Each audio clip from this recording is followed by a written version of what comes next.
초대교회가 사도와 교회들이 서로 문안하면서 위로하고 격려하였던 것처럼 또 우리가 이렇게 1년에 한 번씩 우리 목사단장님과 함께 만나고 예배하고 문안하는 것이 또 기쁘고 귀한 일인 것 같습니다. 우리 시간에 우리 공군 목사단장님이신 윤창길 목사님 나오셔서 성전에서라는 말씀 전해주실 때에 큰 은혜 있으시기 바랍니다. 우리 박수로 목사님 환영하겠습니다.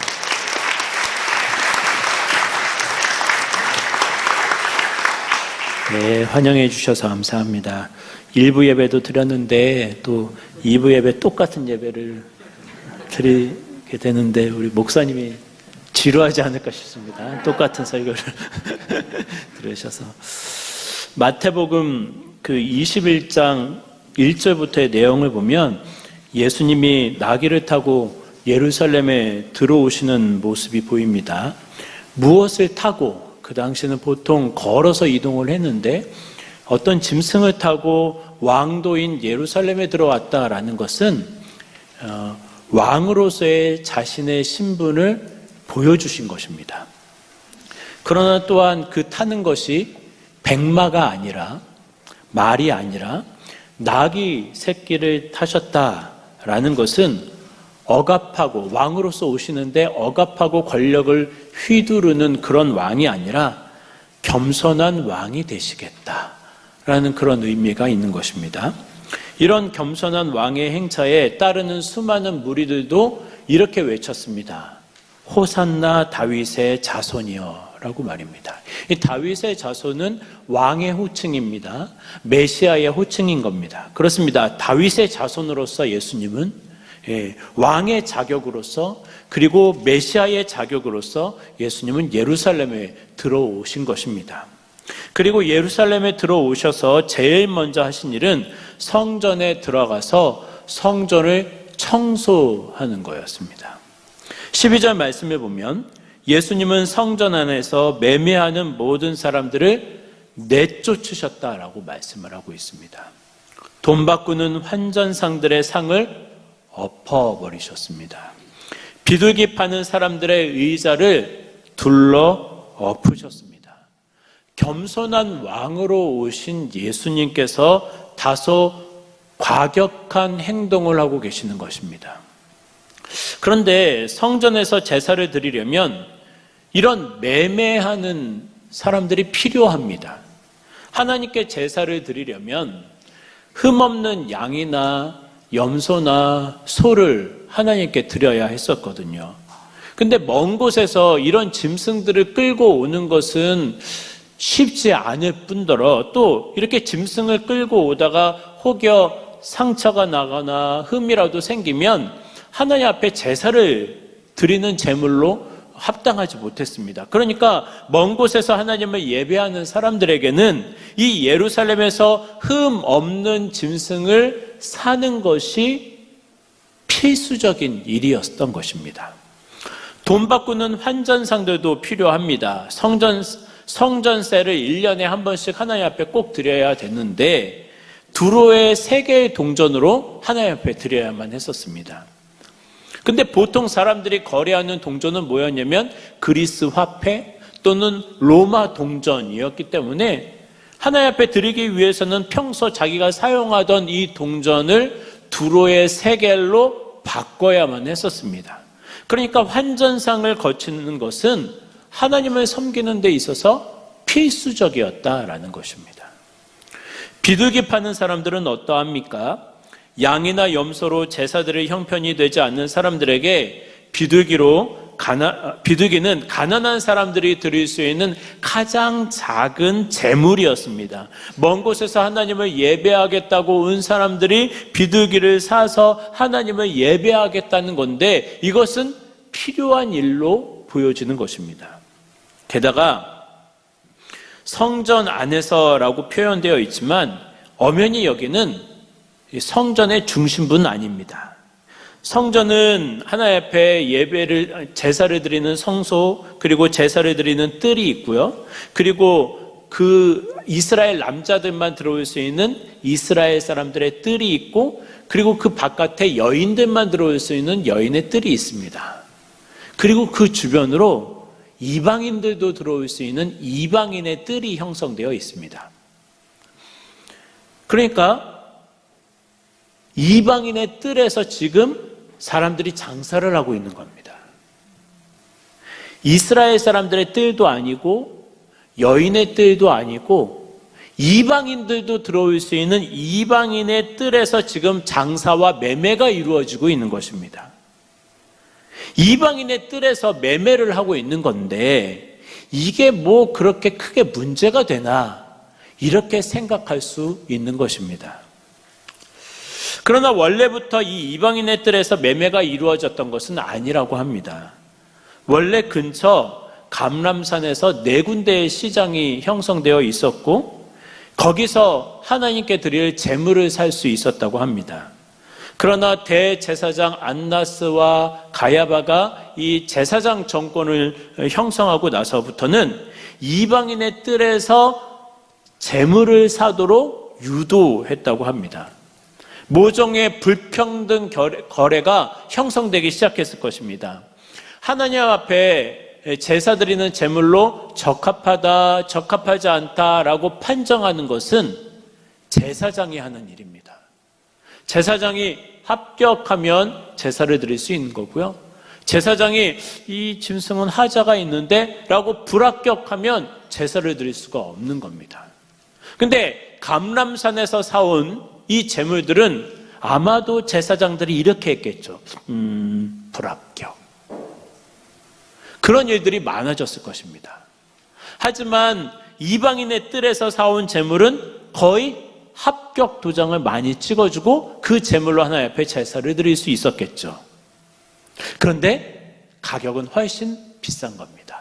웃돈을 줘야 살 수 있는 짐승인 거죠. 감람산에서는 훨씬 더 싸게 제사 드릴 짐승을 살 수 있었지만, 그러나 이방인의 뜰에서는 훨씬 더 고가의 가격이 형성되어 있는 것입니다. 그리고 그 가격 중에 일부는 아마도 제사장들에게 흘러 들어갔을 가능성이 큽니다. 이에 대한 불만과 이런 종교와 상거래 간의 유착에 대해서 안나스 가문을 원망하고 불평하는 일들이 종종 있었다라고 기록되어 있습니다. 그러나 여기에서 다시 한번 생각해 볼 점은 뭐냐면, 예수님께서 매매하는 자들을 내어 쫓으셨다라고 했을 때 그렇게 구매한, 이방인의 뜰에서 구매한 이 재물이 자격이 없었기 때문에 이런 형평없는 재물을 파냐라고 하면서 그들을 쫓아내신 것도 아니었고요. 그렇게 불공평한 그런 불공정한 거래로 폭리를 취하는 것 때문에 그것이 문제가 되어서 어떻게 내 성전에서, 하나님의 성전에서 이런 부정의한 방법이 있을 수가 있느냐 하면서 쫓아내신 것도 아니었고요. 예수님께서 성전을 청소하는 포인트는 거기에 있는 것이 아니었습니다. 12절 말씀을 우리가 다 같이 한번 읽어보았으면 좋겠습니다. 12절 말씀 시작.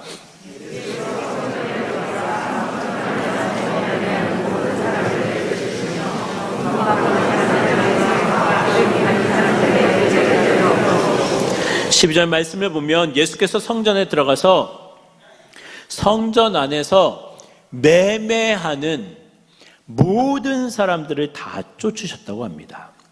파는 사람뿐만 아니라 사는 사람들까지 다 쫓아내신 것입니다. 폭리를 취하는 장사꾼만 쫓아내신 것이 아니라 거기서 재물을 흥정하여 사는 사람들까지 쫓아내었다라고 말씀을 하는 것입니다. 그러니까 예수님의 포인트는 불공정 거래에 있었던 것이 아니었다는 것입니다. 그리고 이렇게 말씀을 하시는 거죠. 13절, 기록된 바 내 집은 기도하는 집이라 일컬음을 받으리라 하였거늘 너희는 강도의 소굴을 만드느냐라고 말씀하셨다는 것입니다. 예수님께서 인용하신 말씀은 이사야서 말씀이신데 이사야서 56장 6절에서 7절 말씀을 제가 읽어드리겠습니다. 또 여호와와 연합하여 그를 섬기며 여호와의 이름을 사랑하며 그의 종이 되며 안식일을 지켜 더럽히지 아니하며 나의 언약을 굳게 지키는 이방인마다 내가 곧 그들을 나의 성산으로 인도하여 기도하는 내 집에서 그들을 기쁘게 할 것이며 그들의 번제와 희생을 나의 제단에서 기꺼이 받게 되리니 이는 내 집은 만민이 기도하는 집이라 일컬음이 될 것임이라 라고 말씀을 하고 있습니다. 그러니까 하나님께서는 성전을 통해서 이방인들도 언젠가는 주님 앞에 나오기를 원하셨던 것입니다. 언약 백성인 이스라엘 백성들을 통해서 이방인들도 하나님을 만나고 이방인들도 하나님을 경외하고 이방인들도 하나님을 섬기는 자리로 나아오기를 원하셨던 것입니다. 하나님을 경외하여서 하나님을 섬기고 싶은 이방인들이 그래서 성전에 나와왔는데 고작 가까이 나올 수 있는 것이 지금 현재로서는 이방인의 뜰이었습니다. 그래서 이방인의 뜰까지 딱 나와왔는데 그런데 경건함은 사라지고 오직 가격을 흥정하는 소리, 매매하는 세상의 소리밖에 들리지 않더라는 것입니다. 예수님께서 이것을 문제 삼으시는 거죠. 이방인뿐만이 아니었습니다. 아무리 이방인의 뜰이라 하지만 여기는 엄연한 성전의 구역입니다. 성전의 경내입니다. 이곳에서 이스라엘 사람들은 하나님을 생각하고 하나님 앞에서 경외하는 마음을 가져야 하는데 그런데 이스라엘 사람들조차도 하나님을 외면하고 있는 것입니다. 얼마나 싼 가격에 살 것인가, 얼마나 이익을 취할 것인가, 거기에만 혈안이 되어가지고 하나님은 안중에도 없는 것입니다. 성전은 기도하는 집이 아니라, 성전은 예배하는 집이 아니라, 성전은 속고 속이고 다투고 언쟁하는 강도의 소굴이 되어버린 것입니다. 그래서 예수님께서 이 망가진 이 성전의 기능을 회복하시려고 하는 겁니다. 하나님에 계시는 거룩한 성전, 하나님을 만나는 이 거룩한 성전, 이 성전을 더럽히는 인간의 모든 위선과 인간의 모든 거짓과 탐욕과 기만을 다 물리쳐서 다 나가라! 여기서 나가라! 라고 하면서 물리치시려는 것입니다. 그래서 다시 하나님을 사모하게끔 하려는 거죠.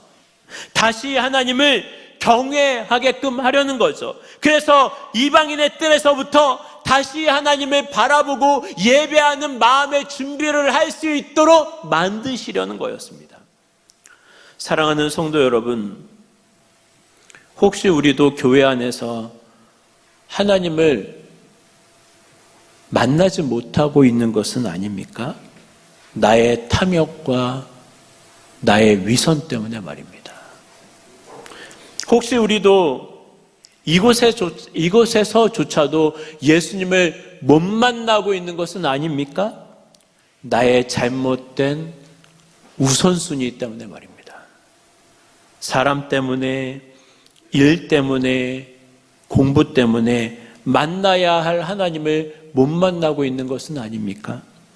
비교의식 때문에, 열등감 때문에, 교만 때문에 하나님께 집중하지 못하고 있는 것은 아닙니까? 분주함 때문에, 쓸데없는 가십거리 때문에 우리는 하나님을 예배하는 데 있어서 온전히 예배에 집중하지 못하고 있는 것은 아닙니까? 사랑하는 성도 여러분, 오직 내 안에 계신 예수님께 집중할 수 있기를 주님의 이름으로 간절히 축원드립니다. 그리고 모든 체면과 모든 위선과 모든 삶의 껍데기를 벗어버리고 나를 사랑하시는 주님, 나를 구원하시는 주님을 온전히 바라볼 수 있는 우리 모든 성도님들 다 되시기를 주님의 이름으로 간절히 축원드립니다. 성전에서 매매하는 자들을 쫓아내시니까 드디어 하나님을 찾는 자들이 보이기 시작합니다. 그리고 하나님을 찾는 자들은 예수님께 나오기 시작합니다. 그런데 예수님께 나오는 사람들이 어떤 사람들일까 보니까 장애인들이었습니다. 14절 말씀을 보면 맹인과 저는 자들이 성전에서 예수님께 나오매 고쳐주시니 라고 되어 있습니다. 기도의 장소, 예배의 장소로 회복된 이 성전이 또한 치유의 장소로 변화되고 있는 모습을 보게 됩니다. 레위기 21장 18절 말씀에 의하면 아론의 자손 중에서 맹인과 다리 저는 사람들을 비롯한 장애인들은 하나님 앞에 가까이 나와서 수종 들고 예배하고 섬기지를 못했습니다. 제사장들이라 할지라도 아론의 자손으로 태어났다 할지라도 이 장애인이면 하나님 앞에 가까이 나와서 예배를 드리지 못했다고요. 하나님 앞에 짐승을 잡아서 제사를 드리거나 향을 피워서 분향을 하거나 그렇게 섬기지를 못했다는 것입니다. 그런데 이 규정이 확대가 되어서 후대에 예수님 시대에는 맹인이나 다리 저는 사람들, 장애인들은 성전에 출입 금지였습니다. 그들이 고작 나아갈 수 있는 곳은 아마도 이방인들도 들어올 수 있는 이 이방인의 뜰이었겠죠. 그래서 이 이방인의 뜰에서 하나님 앞에 예배는 드리지 못하고 하나님 앞에 가까이 나아가지 못하고 그래서 오늘 예수님 앞에 가까이 나온 겁니다. 그런데 예수님은 그 맹인과 다리 저는 자들을 만나시고 그들을 치유해 주시는 모습을 보게 됩니다. 그리고 그들로 하여금 온전히 하나님의 백성으로서 은혜를 누리도록 회복시켜 주시는 거죠. 언제든지 저 성전 안으로 들어가서 하나님을 만날 수 있도록, 언제든지 저 성전 안에 들어가서 하나님 앞에 기도할 수 있도록 예수님께서는 그들을 고쳐주고 계시는 거였습니다. 사랑하는 성도 여러분, 교회 안에서 예수님 안에서 이런 치유의 은혜가 있을 수 있기를 주님의 이름으로 간절히 축원드립니다. 육체의 질병뿐만 아니라 마음의 질병도 우리 주님께서 여러분들을 고쳐주시기를 간절히 소원합니다. 우리 주님께서 만져주시고 우리 주님께서 고쳐주시기를 원합니다. 우리 주님께서는 갈 길을 잃은 자에게 빛이 되어주시고 우리 주님께서는 소망이 없는 자에게 소망이 되어주시고 우리 주님께서는 의지할 데가 없는 자에게 반석이 되어주시는 그런 주님이십니다. 수고하고 무거운 짐진 자들아 다 내게로 오라 라고 하신 말씀대로 우리 주님 앞에 다 나아올 수 있기를 주님의 이름으로 간절히 축원드립니다. 내가 너희를 쉬게 하리라 하신 그 말씀대로 참 안식과 평안을 우리 주님 앞에서 받아 누릴 수 있는 우리 모든 성도님들 다 되시기를 주님의 이름으로 간절히 축원드립니다. 예수님께서 성전에서 매매하는 자들을 쫓아냈다는 사실이 현 제사장 정권에 들렸습니다. 자신들에 대한 어떤 도전이라고 생각했겠죠. 갈릴리에서 올라온 시골뜨기 랍비가 자신들의 권력에 도전한다라고 생각되어서 화가 나서 이 대제사장들과 서기관들이 예수님을 찾아왔습니다. 그들에게는 예수님께서 하시는 것들이 다 이상하게 보였습니다. 성전에서 매매하는 자들을 쫓아내고 성전에서 장애인들을 고쳐주시는 그 일들이 다 이상하게 보였습니다. 이것이 어떻게 보면 당연하게 여겨질 법한데 성전에서는 치유받고 성전에서는 기도하고 성전에서는 예배하고 성전에서는 하나님께 집중하고 그러는 게 당연할 것 같은데 성전에서 이런 일을 하는 것을 이상한 일로 여기는 이 제사장들이 정말 더 이상해 보입니다. 아마도 이상한 것은 정상이 아닌 것은 이 대제사장들과 서기관들이겠죠. 정상이 아닌 이 제사장 정권들이 보기에 예수님 앞에서 예수님 주변에서 뛰어다니면서 호산나 다윗의 자손이여 라면서 노래하는 이 아이들이 이상하게 보였습니다. 그래서 화를 냈습니다. 예수님 앞에 화를 내면서 저 애들이 하는 말을 듣느냐? 저 허튼 소리를 네가 못하게 막아야 되는 거 아니냐? 이런 뜻이겠죠. 저 허튼 노래를 왜 두고만 보고 있는 거냐? 아마 이렇게 항의하는 것일지도 모르겠습니다. 그러나 예수님은 아무렇지도 않게 보셨습니다. 예수님이 보시기에 이 아이들의 노래는 정상이었기 때문에 그렇습니다. 16절에 그래서 예수님은 이렇게 반박하십니다. 그렇다. 어린 아기와 젖먹이들의 입에서 나오는 찬미를 온전하게 하셨나이다 함을 너희가 읽어본 적이 없느냐라고 말씀을 하셨습니다. 당신을 향한 어린아이들의 이 찬미 소리를 변호하시고 그 노래를 인정해 주시는 예수님의 모습을 보게 됩니다.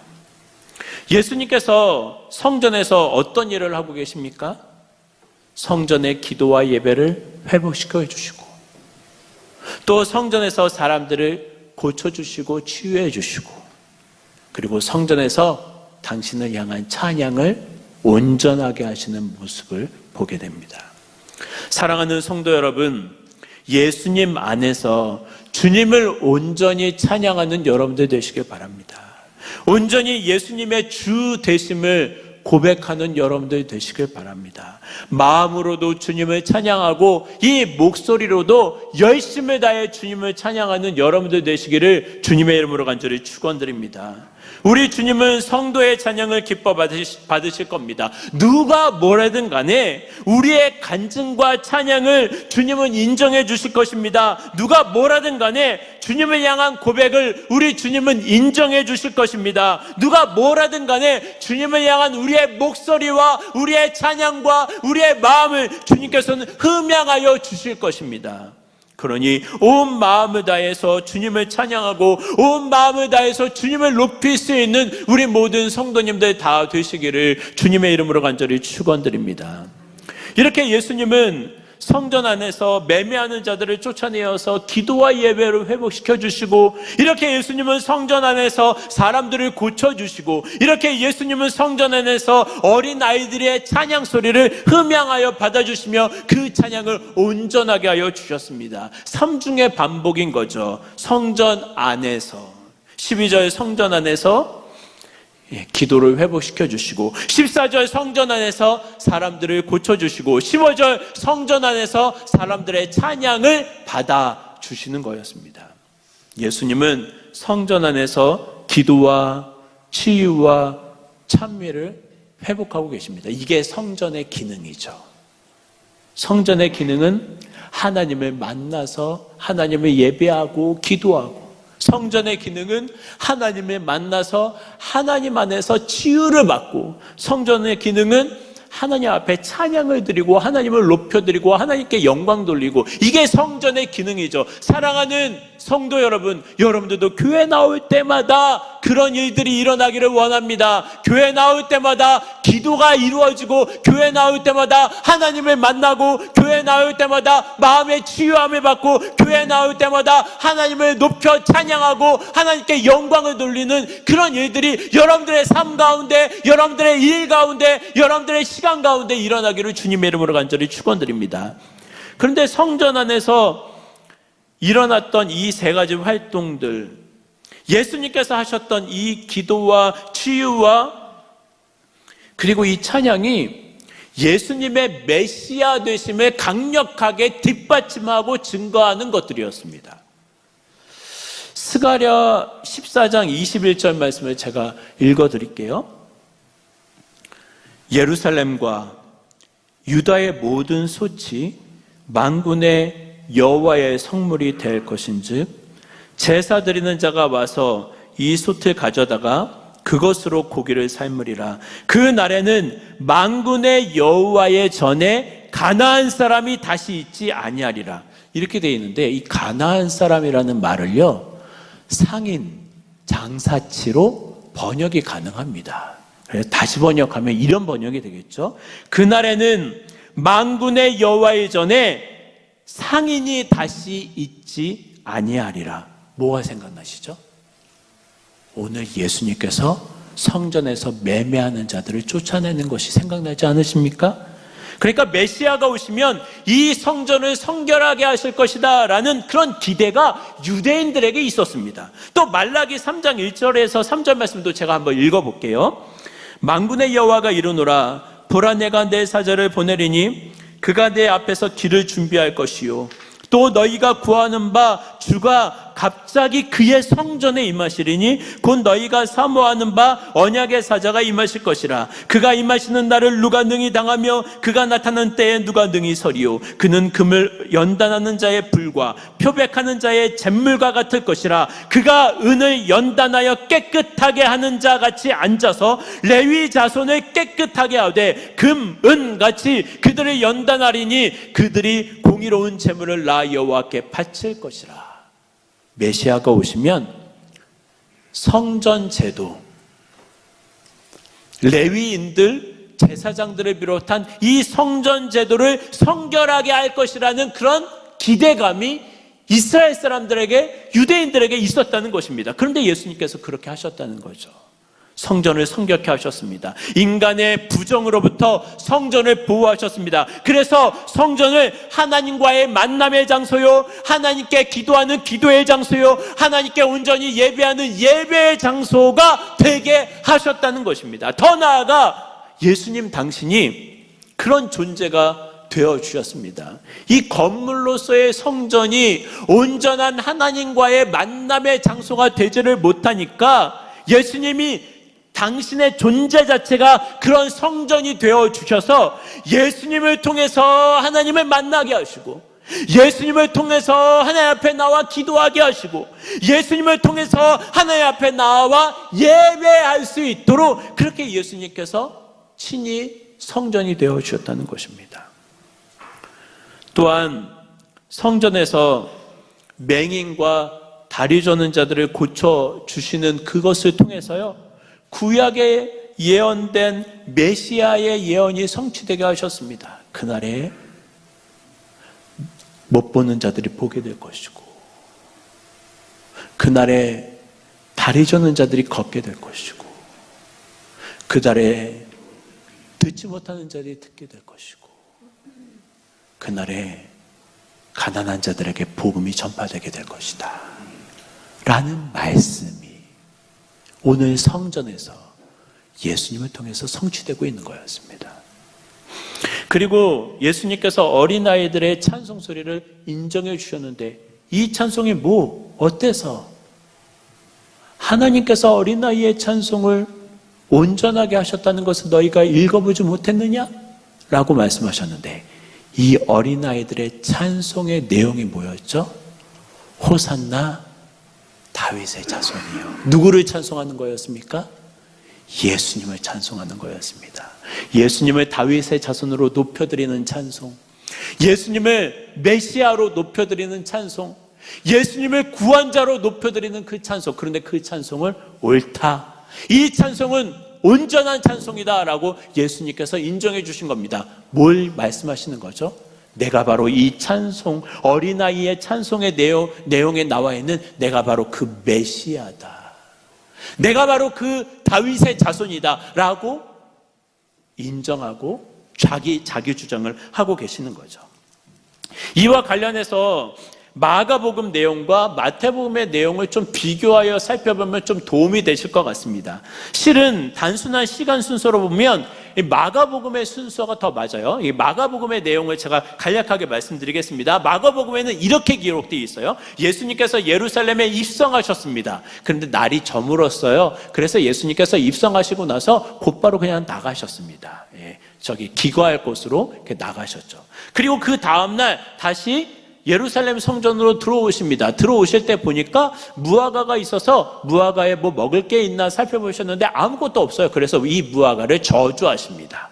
그리고 성전에 들어가세요. 성전에서 들어가셔서 매매 안 든 자를 다 내어 쫓으시고 다 들러 엎으시고 여기서 나가라 이렇게 하시면서 성전을 청소하신 거죠. 성전을 청소하시고 다시 이제 나가십니다. 나가시고 나서 그 다음날 다시 성전으로 들어가시는데 제자들이 동행하면서 예수님을 따라가면서 보니까 예수님, 어제 예수님께서 저주하신 그 무화과가 뿌리채 말라버렸는데요?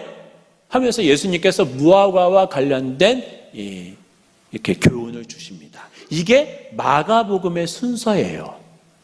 근데 오늘 본문 마태복음의 내용은 어떻습니까? 중간 내용을 다 생략한 거죠. 이 마태복음은 그렇습니다. 마태복음은 자기의 신학적인 견해를 위해서, 자기의 어떤 예수님을 증거하기 위해서 생략하는 경우가 많이 있는데 그 생략하는 것을 통해서 아주 독특하고 중요한 메시지를 전달하고 있습니다. 오늘도 중간의 내용을 다 생략해서 두 가지의 사건을 붙이는 거죠. 예수님께서 예루살렘에 들어오신 사건, 그리고 예수님께서 성전을 청소하시는 사건. 꼭 이렇게 보이는 거죠. 예수님께서는 예루살렘에 들어오시자마자 예수님께서는 성전을 청소하셨다. 이렇게 보이는 거죠. 그렇게 보이게끔 마태는 기록을 했습니다. 왜냐하면 이 두 가지 사건이 아주 긴밀하게 연결되어 있다고 보기 때문에 그런 거죠. 어떤 측면에서 두 가지 사건이 긴밀하게 연결되어 있냐면 한 가지의 메시지로 아주 중요하게 연결되어 있습니다. 그건 뭐냐면 예수님은 메시아이시다. 예수님께서 예루살렘에 들어오셨을 때 뭘 타고 들어오셨다고요? 나귀 새끼. 그것을 통해서 예수님은 자기의 어떤 측면을 부각해 보이셨다고요? 왕으로서의 메시아의 모습을 부각시키신 것입니다. 왕으로서 들어오신 거죠. 그런데 오늘 성전에 들어가서 다 뒤집어 엎으시고 청소하시는 모습은 어떤 모습? 제사장으로서의 메시아의 모습을 보여주신 것입니다. 메시아는 왕의 모습, 제사장의 모습, 또 하나 선지자의 모습이 있는데 나중에 선지자의 모습은 어떻게 나타날까요? 예수님께서 예루살렘을 향해서 선언하십니다. 예수님께서 예루살렘에 대해서 심판의 예언을 하십니다. 이 성전이 허물어질 것인데 돌 위에 돌도 남아있지 아니하고 다 무너지게 될 것이다 라고 예루살렘에 대해서 선언하시고 예언하세요. 그래서 선지자로서의 메시아의 모습을 보여주시는 겁니다. 그러니까 오늘 본문 말씀은요, 오늘 본문 말씀 성전 안에서 행하신 일들은요, 제사장적 메시아로서의 예수님의 직분을 부각시키고 있다라고 볼 수 있는 거죠. 그래서 이런 모습들을 통해서 사람들에게 보여주시는 것입니다. 너희들이 기다리던 메시아가 오셨다. 성경에 예언된 메시아가 오셨다. 이스라엘의 성전과 이스라엘의 종교를 새롭게 할 메시아가, 구원자가 오셨다. 그러니 그분을 영접하고 그분 앞에 나아와라 라는 것입니다. 그러나 성전 안에 있던 수많은 이스라엘 사람들과 특히 제사장들과 서기관들은 이렇게 메시아로 오신 예수님, 구원자로 오신 예수님, 새로운 종교로 탈바꿈시키실 그런 제사장적 메시아로 오신 이 예수님을 발견하지 못했습니다. 왜요? 왜냐하면 본질을 잃어버렸기 때문에 그렇습니다. 선민의식은 강하게 남아있어서 우리는 하나님의 백성이니까 우리는 안 망해 라고 자부하지만 실제로 그들 마음에는 하나님을 섬기는 게 없는 거죠. 그렇게 하나님 앞에 제사 드리겠다고 짐승을 고르고 흥정을 하지만 정작 하나님을 예배하는 마음, 정작 하나님을 사랑하는 마음, 정작 하나님을 향한 기도의 마음은 하나도 없었던 것입니다. 하나님은 이스라엘 백성들을 향해서 정말 누차 말씀하셨습니다. 형식이 중요한 게 아니다. 짐승을 잡아서 예배 제사 드린 거 그게 그렇게 중요한 게 아니다라고 하면서 누차 말씀을 하셨습니다. 예레미야 7장 말씀을 제가 읽어드릴게요. 너는 여호와의 진문에 서서 이 말을 선포하여 이르기를 여호와께 예배하러 이 문으로 들어가는 유다 사람들아 여호와의 말씀을 들으라. 만군의 여호와 이스라엘의 하나님께서 이와 같이 말씀하시되 너희 길과 행위를 바르게 하라. 그리하면 내가 너희로 이곳에 살게 하리라. 너희는 이것이 여호와의 성전이라 여호와의 성전이라 여호와의 성전이라 하는 거짓말을 믿지 말라. 너희가 만일 길과 행위를 참으로 바르게 하여 이웃들 사이에 정의를 행하며 이방인과 고아와 가부를 압제하지 아니하며 무죄한 자의 피를 이곳에서 흘리지 아니하며 다른 신들 뒤를 따라 화를 자초하지 아니하면 내가 너희를 이곳에 살게 하리니 곧 너희 조상에게 영원 무궁토로 준 땅이니라. 형식적인 제사 중요하지 않다는 거죠. 계속해서 이렇게 말씀을 하십니다. 보라, 너희가 무익한 거짓말을 의존하는도다. 너희가 도둑질하며 살인하며 간음하며 거짓 맹세하며 바알에게 분향하며 너희가 알지 못하는 다른 신들을 따르면서 내 이름으로 일컬음을 받는 이 집에 들어와서 내 앞에 서서 말하기를 우리가 구원을 얻었나이다 하느냐? 이는 이 모든 가증한 일을 행하려 함이로다. 내 이름으로 일컬음을 받는 이 집이 너희 눈에는 도둑의 소굴로 보이느냐? 보라, 나곧 내가 그것을 보았노라. 여호와의 말씀이니라 라고 말씀을 합니다.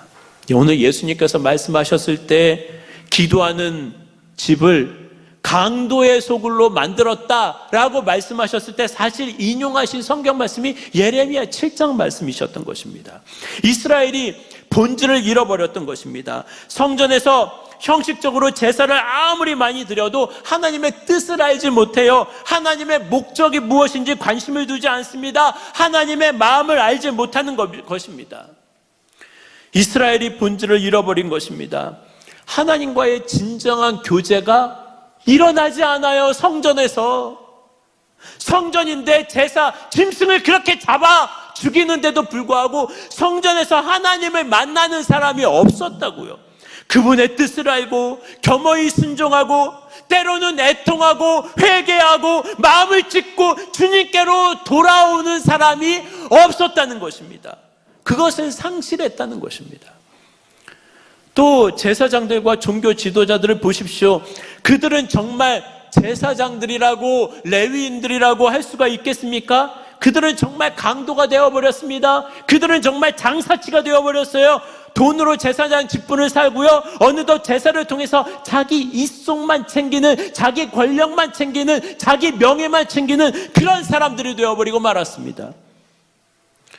그들이 메시아이신 예수님을, 구원자이신 예수님을 발견하지 못한 이유는요, 성전을 새롭게 하시는 예수님을 보지 못하고 자신의 정권을 위태롭게 하는, 자신의 권세에 도전하는 예수님으로만 봤기 때문에 그렇습니다. 본질을 망각하고 자기 욕망에 충실하다 보니까, 본질을 망각하고 자기 탐심에 휘둘려 살다 보니까 우리의 내면, 우리의 종교를 새롭게 하시는 예수님을 발견하지 못하게 되는 것입니다. 누구든지 회개해야 합니다. 계급이 높은 자나 낮은 자나 하나님 앞에 나아가서 회개해야 됩니다. 부한 자나 가난한 자나 회개해야 합니다. 건강한 자나 병약한 자나 마음을 찢고 주님 앞에 애통한 마음으로 나아와 회개해야 합니다. 그래서 예수님께 나아가서 예수님 앞에 무릎을 꿇어야 합니다. 그래야 참 소망이 있는 것입니다. 그러나 이스라엘 사람들은 회개하지 않았기 때문에 마태복음 24장 2절 말씀처럼, 예수님께서 말씀하셨던 것처럼 그들이 자랑하던 성전이 무너져 내립니다. 그들이 자랑하던 종교 시스템, 그들이 자랑하던 이 종교적 권세 하나도 남지 않고 다 무너져 내리는 것입니다. 사랑하는 성도 여러분, 신앙의 본질을 망각한 우리 자신을 회개하기를 바랍니다. 신앙의 본질이 무엇입니까? 우리를 죄에서 구원하시기 위해서 예수님께서 십자가에 죽으셨다라는 거 아닙니까? 그 죽으신 예수님처럼 우리도 예수님을 나의 주인으로 삼고 예수님을 나의 주인으로 믿고 예수님을 따르고 예수님이 십자가를 지셨던 것처럼 우리도 자기를 부인하고 예수님을 따르고 섬기는 것, 이게 신앙의 본질 아니겠습니까? 예수님을 바로 바라보지 못했던 우리 자신을 회개하기를 원합니다. 욕망과 탐욕에 눈이 멀어버렸던 우리 자신을 회개할 수 있기를 바랍니다. 그리고 참 성전 되신 예수님 앞에 나아가기를 원합니다. 그분께 나아가서 우리의 기도가 회복되고, 그 예수님께 나아가서 우리의 찬양이 회복되고, 그분께 나아가서 우리의 삶이 치유받는 우리 모든 성도님들 다 되시기를 주님의 이름으로 간절히 축원드립니다. 다른 무엇이 아닙니다. 우리가 변화될 수 있는 것은 그 무엇도 아닙니다. 계급도 아니고 지위도 아니고 어떤 사람도 아니고 다른 그 무엇도 아닙니다. 다른 그 무엇도 아닙니다. 우리의 내면이 갱신될 수 있는 것은, 내 마음이 새롭게 될 수 있는 것은 다른 그 무엇도 아닙니다. 예수님 한 분뿐입니다. 예수님 한 분밖에 없습니다. 그분 앞에 나아가서 겸손하게 나를 드리는 것입니다. 그럴 때 그분이 우리의 기도를 새롭게 하시고 우리를 치유해 주시고 우리의 찬양을 새롭게 하여 주실 줄 믿습니다. 우리의 모든 껍데기 벗어버리고 참 성전 되신 예수님께 나아가는 우리 모든 성도님들 다 되시기를 주님의 이름으로 간절히 축원드립니다. 기도하겠습니다. 사랑과 은혜가 많으신 아버지 하나님,